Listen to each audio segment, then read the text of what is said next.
Power Mix, pétrin professionnel. Power Mix est à tous les effets un pétrin professionnel.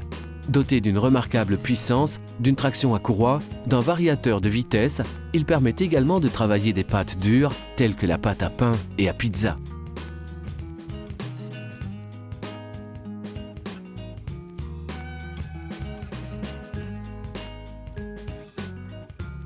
La machine est fournie avec 3 ustensiles. Crochet, utilisé pour les pâtes plus dures, telles que pâte à pain ou à pizza, pâte à gâteau, croissant, etc. Pâte à beignets. Vitesse conseillée de 1 à 4. Palette, utilisée pour les pâtes de consistance moyenne.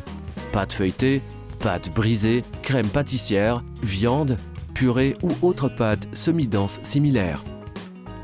Vitesse conseillée de 1 à 7.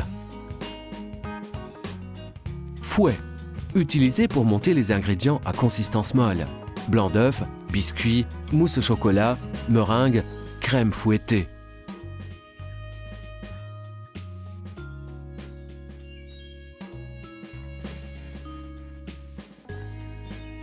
Pour pouvoir fonctionner, la grille de protection doit être en position fermée, faute de quoi, les systèmes de sécurité en empêcheront le fonctionnement.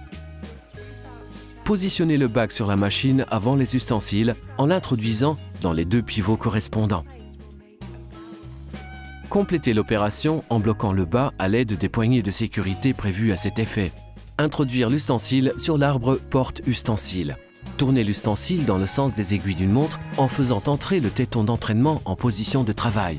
Pour enlever le crochet, le tournez dans le sens contraire à celui des aiguilles d'une montre. Rabattre la grille de protection, le bas monte automatiquement en position de travail et le pétrin est prêt à travailler.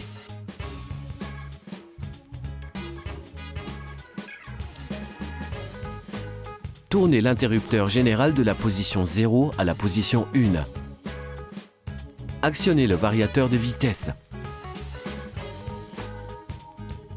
La machine commencera à tourner à la vitesse minimum.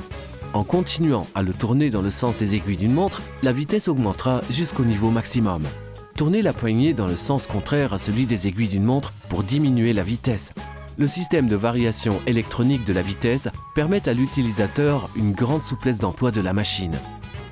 Il est conseillé de toujours commencer par la vitesse la plus basse afin d'éviter les projections ou la sortie de farine, puis d'augmenter la vitesse progressivement en fonction de la typologie du travail à effectuer.